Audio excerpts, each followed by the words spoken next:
Hannah's in trouble. Oh, who's Hannah? These are all Goosebumps manuscripts. Why are these books locked? Did you unlock a book? You just released every monster I've ever created. The plot then is pretty much standard young adult fare, but where Goosebumps really loses its way is in its inability to decide between teen comedy and tween comedy. Most of the really good jokes are too esoteric or too old-fashioned to really be that interesting to little kids who are really going to enjoy the creature animation and the lower brow jokes that are going to fly over the heads of the teenagers or adults in the audience. It's a bit of a shame, it's a bit of a missed opportunity, and I can almost imagine the conversations the execs were having at the time. They were saying, oh, well 21 Jump Street did really well for itself, and that was a kind of meta fun thing, wasn't it?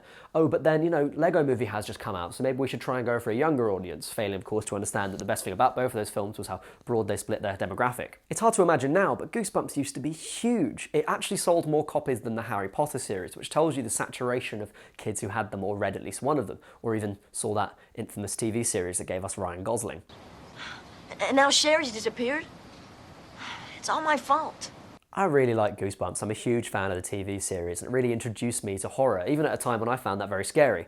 I actually watch them all now, they are all available on Netflix, and it's not scary anymore, but it is still really quaint and fun. And I have it to thank for my love of horror, and I think everyone in my age group, which is the kind of millennial audience, really does as well. Before there was the Babadook, for us there was the Haunted Mask and stuff like that. So Goosebumps was really culturally important for us. I was pretty excited to sit down and watch this film. All of those kids who own Goosebumps books are grown up now, and it's going to sell really well to that millennial audience. If Goosebumps had been aimed more firmly at the millennial market, it could have really revitalized the property for that audience. And the jokes the movie made that were aimed at that demographic did really well in my screening, although of course it was a press screening on a school night, and the whole audience was pretty much full of low or no paid journalists around my age, so I guess it would hit well with us then, wouldn't it? But the problem is that when the movie aims for the middle, it ultimately falls flat, and there's nothing particularly memorable, sadly, about this Goosebumps movie. I guess the best thing you could say about it is that just like the original series, the writing's not fantastic, the humour is really goofy and doesn't hit very well, and it's not very scary at all. So, viewer beware,